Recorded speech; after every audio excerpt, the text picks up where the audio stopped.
Your domain can be short, memorable, and expensive, and still fail in the first 30 seconds. Not because the name is bad, because the page behind it does not answer the questions a buyer, a founder, a developer, or an AI-assisted visitor needs answered right away. A domain used to be treated like a sign on the front of a store. Make it easy to remember, point it at a website, and you were in business. That still matters. But now, visitors arrive with more context and less patience. They may have seen a search result, an AI answer, a social card, a referral, or an agent-generated summary before they ever land on your page. So the question is not only, is this a good domain? The better question is, can this domain prove what it is, who owns it, what action is available, and why a visitor should trust it? When people say agent ready, it can sound like a trend, but the practical version is simple. An agent-ready domain gives humans and software clear signals. What is this business? What can I do here? Is there pricing? Is there support? Is there an API, product action, order path, inquiry path, or sign-up path? Who owns the brand? What page should be cited, linked, or returned when someone asks about the company? This does not mean every site needs a custom AI protocol on day one. It means your most important pages should be structured, specific, and useful enough that a person or assistant can understand them without guessing. Here is the 30-second domain trust test. Open the domain as if you are seeing it for the first time. In 30 seconds, can you answer 5 questions? 1. What does this company or project do? 2. What is the next action? 3. Where do I get pricing, support, or documentation? 4. Does the domain match the brand, product, or category being described? 5. If this domain moved, changed hands, or launched recently, are redirects, ownership signals, and key pages behaving correctly? If the answer is no, the problem might not be the domain name.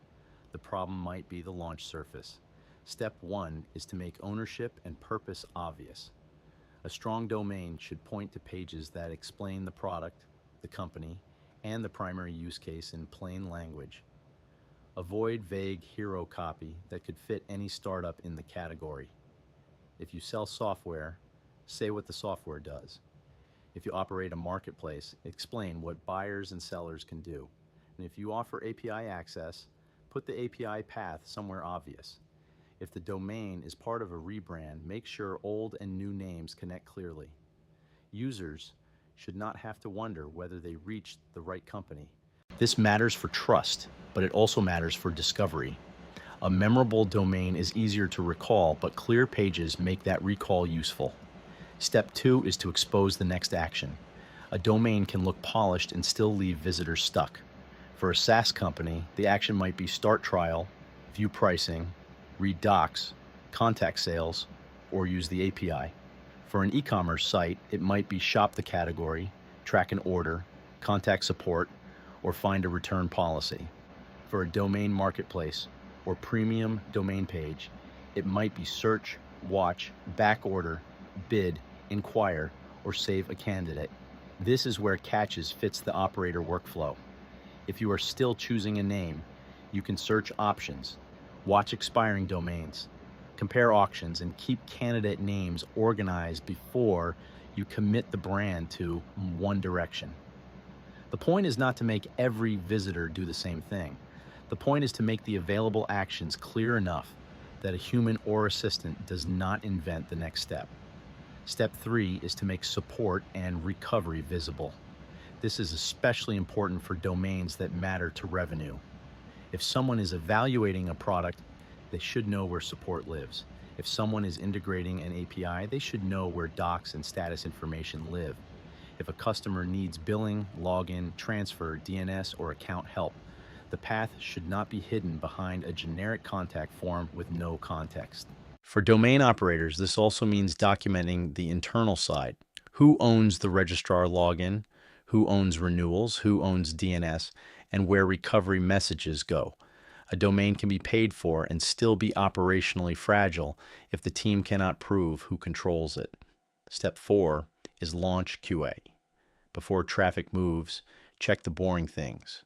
Do redirects resolve to the intended pages? Do canonicals point where you expect? Can important pages be indexed when they should be indexed? Are pages blocked only when you intentionally blocked them? Do security headers or frame settings interfere with how rendered pages are accessed? Do social cards show the right title and image? Do old URLs land somewhere useful? This is where teams sometimes make a risky mistake. They see a ranking drop, a reporting glitch, or an AI visibility concern and assume the domain itself is the problem. A domain move is a serious operational change. Before you change domains, prove what is actually broken. Step 5 is to organize the domain decision before the launch pressure starts. Use catches to search and track domain options. Build watch lists for names that matter. Review expiring domains and active auctions when you are looking for an upgrade path.